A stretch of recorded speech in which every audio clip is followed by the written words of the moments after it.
নমস্কাৰ মোৰ নাম তৃষ্ণাশ্ৰী দত্ত মই যেটো আৰবান খেত অৰ্গেনাইজেশ্যনটো আছে অৰ্গেনাইজেশ্যনটোৰ ফাউণ্ডাৰ মেম্বাৰ আমাৰ আৰবান খেত অনুষ্ঠানটোৰ বিষয়ে মই আপোনালোকক দুটামান কথা ক'ব বিচাৰিছো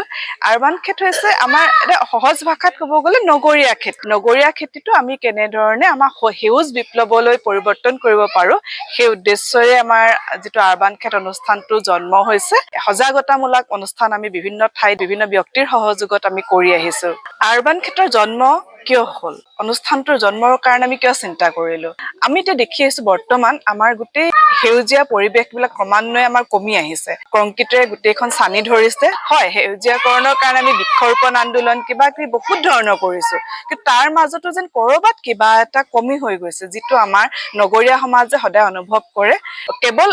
অক্সিজেনৰ কথা আমি চিন্তা কৰি বা পলিউশনৰ কথা চিন্তা কৰি আমি হেউজীয়া বিপ্লৱ কৰিম জানো নকৰো তাৰ লগতে আমাৰ এটা কথা আহিব স্বাস্থ্য তাৰ বাবে আমি কি কৰিম নগৰীয়া খেতি নগৰীয়া মানুহৰ কাৰণে কম পৰিখৰত কম ঠাইত কম খৰচত কম পানী ব্যৱহাৰত কৃত্ৰিম সাৰ ব্যৱহাৰ নকৰাকৈ কেনে ধৰণে খেতি কৰিব পাৰি কেনে ধৰণে মাইক্ৰ ক্লাইমেট এটা ক্ৰিয়েট কৰিব পাৰি তাৰ চিন্তাৰ চৰ্চাৰে আমি এই আৰবান খেতটো আমি জন্ম দিছিলো হেউজ বিপ্লৱ বুলি ক'লে কেৱল বৃক্ষৰোপণেই নহয় খেতি-বাতিয়ে নহয় তাৰ লগতে জড়িত বহুত ধৰণৰ কথা আছে এই ধৰিলে আমাৰ জৈৱিক সাৰ প্ৰস্তুতকৰণ যিটো আমি মাটিৰ বহন ক্ষমতা যিটো কমি আহিছে তাক কেনেকৈ আমি ডেভেলপ কৰিব পাৰো এইখিনি তাৰ লগতে আৰু এটা কথা আহে বহন ক্ষমতা বা জৈৱিক সাৰৰ লগতে আৰু এটা পইণ্ট আমাৰ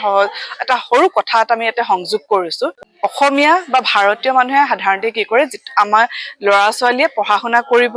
পাছ কৰিব চাকৰি কৰিব যেতিয়া এটা উপযুক্ত বয়স হ'ব তেতিয়াহে উপাৰ্জন কৰিব তেনেকুৱা ধৰণৰ আমাৰ এটা মানসিকতা আছে কিন্তু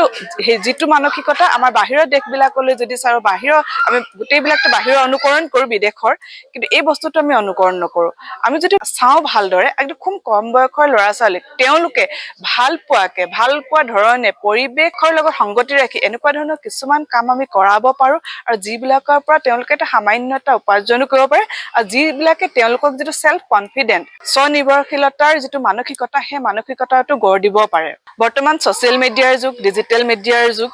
আমাৰ ল'ৰা ছোৱালীবিলাকে কি কৰে খুব কম বয়সৰ পৰাই হাতত মোবাইলটো ধৰিব হোৱাৰ পৰাই বা তাৰ আগৰ পৰাই মোবাইলৰ আসক্তি ডুবি যায় আমি ল'ৰা ছোৱালীবিলাকক তাৰ পৰা আঁতৰাই আমি যদি প্ৰকৃতিৰ লগত সংলগ্ন কৰিব পাৰো তেওঁলোকক প্ৰকৃতিৰ সৈতে যদি চিনাকি কৰাই দিব পাৰো তেওঁলোকৰ কি হ'ব মানসিক স্থিৰতা আহিব যিটো আমাৰ সাইকোলজিষ্ট সকলেও আপুনি মনোবিশেষজ্ঞ সকলেও কয় যে আমাৰ এই বিভিন্ন ধৰণৰ ডিজিটেল মিডিয়াৰ আসক্তিৰ কাৰণে আমাৰ যিটো যুৱ উশৃংখলতা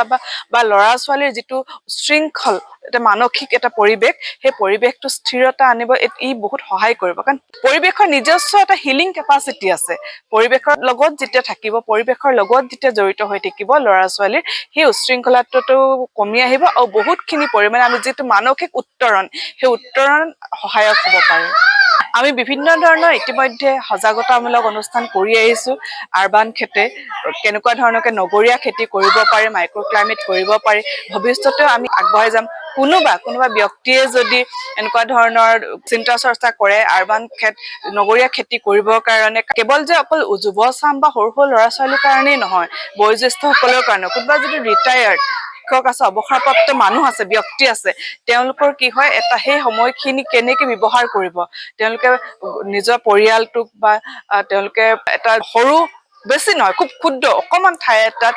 অকমান খেতি-বাতিৰ লগত যদি জড়িত হৈ থাকে তেতিয়া তেওঁলোকৰ কি হয় মানসিক যিটো অৱসাদ যিটো থাকে বা তেওঁলোকৰ অৱসৰৰ পিছত যিটো তেওঁলোকৰ মানসিকভাৱে অকমান স্থিমিত হৈ যায় বেলেগৰ ওপৰত বুজা বুলি ভাবিব বিচাৰে এইবিলাকৰ পৰা তেওঁলোকে পৰিত্ৰাণ পাব কোনোবা ব্যক্তিয়ে যদি কৰিব বিচাৰে আমি তেওঁলোকক নিশ্চয় সহায় সহযোগিতা কৰিম আহক আমি সকলোৱে